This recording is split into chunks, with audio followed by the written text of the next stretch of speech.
Hey, good afternoon, and welcome everyone to the Builders Stage and this fantastic session. I hope you all had a good time here so far and had a great meal, and now are ready for the talk, right? Yeah. Okay, good.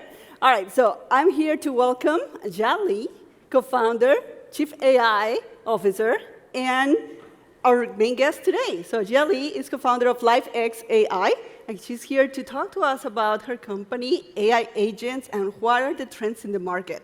So hopefully we'll have a good session, and of course there are many interesting things to talk about. But yeah, why don't we start by saying a quick introduction, and also let us know why LifeX? Thank you, Iliana. And thank you everyone for being here. I'm Jia. I'm an AI technologist. I'm passionate about how to simplify everyday life. That's exactly like AI. And as a founder, this is a small company that I work on. But as an AI technologist, I've been working from big companies like Google Cloud, and leading the full stack of AI products at Google Cloud before, and also small companies like Snap, when they were 100, 200 people, building that fun AI and AR team from scratch. And now becoming an entrepreneur and realize how different startup life is comparing to the Snap type of hyper-growth, super fast growth, and innovation type of experience. And today, hope to share more with everyone. And AI agents obviously is one of the top buzzwords these days. I realized that when I was teaching at Stanford on generative AI, and I saw many of my students from business school, from medical school, they're all building AI agents by themselves, even without any AI experience. I'm so passionate about how generative AI is going to change everybody, how we work, how we live, and how we make impact.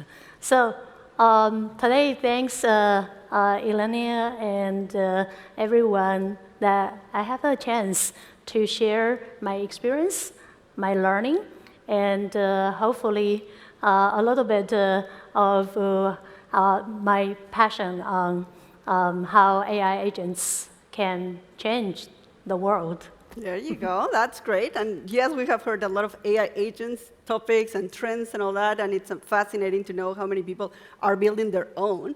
But why don't we talk about, is it hype or are we past the hype? So are we really focused now on business outcomes? Is there a strong value proposition now that we can surely present to businesses and customers beyond the hype? So let's talk about reality check here. Totally. I think today, there are so many people who are curious about AI agents. If you probably have seen many of the, either in the news or in the social network, there are over tens of millions of AI agents that has been built. And many of them would be curious exploration at the demo stage.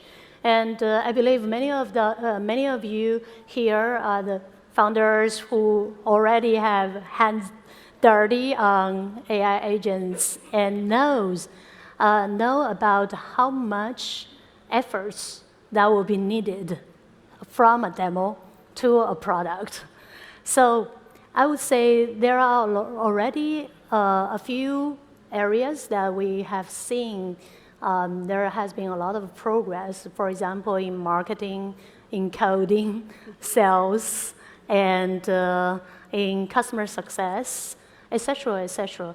If we think of what are the two biggest advantages of generative AI, one is can generate a human-like type of interaction. And in the case of AI agent, you can add smooth execution on top of that as well. When there are massive amount of siloed information, it can help connect the dots, really help the productivity and replicate that experience, right? So in our case, at LiveX AI, we want to bring that VIP experience to every customer that even when our clients have massive amount of customers or consumers, they can help guiding the customers going through that complicated product education. Day one, when you get a new gig or when you subscribe to a new program, how do you get the most value out of that? And also along that journey, how do you use the product? Or when there is problem, how do you triage that? And when there is some rescue moment, like, hey, customer about to churn, how do you help guiding the customers go through that process, helping them to realize the product value so you have loyal and happy customers. So we've seen this in many fields. In coding, you have a companion helping you to understand different modules of the coding process and thread different modules together and maybe make some of the components fully automatic. In our case, for example, QA of ours is fully automatic. So many of these tedious, repetitive work that AI agent can help you too, right? So it's about how do you have that VIP experience to every single individual and throughout their work, throughout everyday life. That is the huge potential of AI agents. And I'm seeing many of the companies, founders are pushing that boundary to make it happen. Of course, big tech companies are playing a big role here as well. For sure, yeah. And we have the big tech companies. We have a lot of startups as well working on that. But you mentioned something very interesting, human-like agents, right? And customer experience as one of the areas that we're seeing a lot of impact on. But one question that has come out, and you and I have talked about it, which is when we think about the benefits and how to measure success, right, of these AI agents. I think at the beginning, everybody was worried a little about the accuracy of these new agents. Is information provided the right one? I think things around safety, things around the content and all that. But as the industry matures, right, have you seen, I'm curious, have you seen like difference in the way that we're measuring now business outcomes, the way that customers are looking at how to measure their success? Are we going to more traditional metrics, or are we still like a mix, or are we more like still on the technical side of it? I feel there's a combination. Think of in the AI 1.0 stage, all the models will be evaluated by its accuracy, Sure. right? So, now entering the Gen AI era, there are so many models or metrics that already transform or evolve from the past, right? Think of SaaS in the past, right? So there is the per seat type of pricing model, even think of, right? So how much effort that I provide to you. And now people are looking at how AI is driving the business impact, how much cost reduction, or how much free trial conversion you can improve, how much growth you can help, or how much churn reduction you can provide. I felt that's very different than before how people are thinking about AI models. Oh, you have this accuracy, precision level, F1 score, or recall level, right? And that interdisciplinary collaboration really makes people who are building AI think about what is the impact it could drive. And as a return, the business side would drive how people are building AI products, building AI algorithms, thinking about what is the potential outcome, impact, and also risk, right? So you talk about safety. I think hallucination was not there, not existing in the past, right? So people are talking about, hey, AI can solve this problem or not.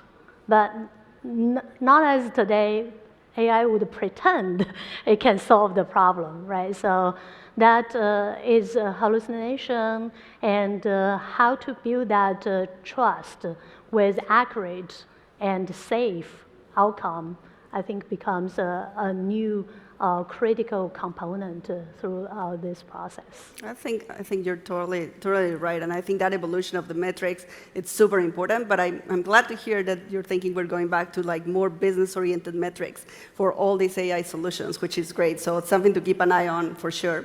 And also I'm curious, when you are going through that development of the solutions, yeah, there's a lot of thought about tools and what do you use, and some of them work great, some of them are not so good. So what kind of, if we think that AI is not a magical one, right? What can founders do when they are developing these solutions, whether they are AI agents or any other AI type of solutions or technologies? Totally. I felt the number one that experience I learned is in this best time to build AI products, and also most challenging time to build because of the fierce competition out there. Think of how many AI agents companies are out there. Time and timing is very important. And every company need to embrace AI so that you can really be fast in innovation and execution. And in our case, we are a lean company who wants to move really fast. And because of the great partnership with Google Cloud, NVIDIA, and many of our partners, we're able to move much faster than if we're only as our team working on such problems. For example, by collaborating with Google's GKE team and also NVIDIA's NAME team, we help addressing the two biggest challenges of AI agents. One is the accuracy, of course, and second is latency. And by combining the strengths of hardware, software, and algorithm, we were able to speed up the MOE structure of multimodal AI agents by 6 times. Yes. That is just done within 3 weeks together among the 3 companies and really 3 teams. And everybody was surprised. Of course, I think the most benefit we have seen is from the business who are collaborating with us perspective, right? Many of our clients, they have thousands and millions of users themselves. So it's hard for them to get the resource to help hand-holding every one of their customers. And by having this human-like digital AI agent with optional avatar-like type of interaction, like everyone can enjoy that moment, hey, I can be more productive, or I can find my solution much faster. And in the past, it is impossible to get that kind of 24/7 VIP experience, right? So, yeah, I think having that has been very, very helpful. And also, many of the companies, they will have a lot of, spike time. I think of your super successful AI companies, you are building very popular tools. You get a lot of customer interaction all the time, right? So how do you build that flexibility that you can easily scale up? And when there is less traffic, you don't have to spend a lot of resource on the computation, etc. In our own experience, we tried many tools. We have been using GKE Autopilot which has been really helpful for us, both the time to market as well as the flexibility to handle such a high traffic. And that's great. And I love the fact that you mentioned accuracy and latency as some of the things to keep an eye on, but also the fact that there's a lot of tools out there. So any advice, for instance, when you're selecting tools for AI development that you may want to share with us? I think that's something that's in top of mind for a lot of the founders here. Totally. So for us, we are fully embracing AI tools, and we are not able to build every AI tools ourselves, apparently, right? So from sales to go-to-market, from customer support to coding and everything. To even like QA, etc. We benefit a lot from fellow innovators, either from the small startups world as well as big companies. The tools we have been leveraging. I think from myself, I would say 10 times my productivity. Like as immigrants, I don't have to correct. I always do grammatic check myself from time to time. I can check, all the Gen AI tools. Hey, like, is this the one more fit to the culture? And do I make any mistakes, right? So coding as well. When we have only 2 founders, we build our first product prototype. That without any AI tools, we won't be able to do that ourselves. And from design to coding to come up with the best workflow, et cetera, every time we benefit a lot. And QA, for example, right now, our company fully automates that process.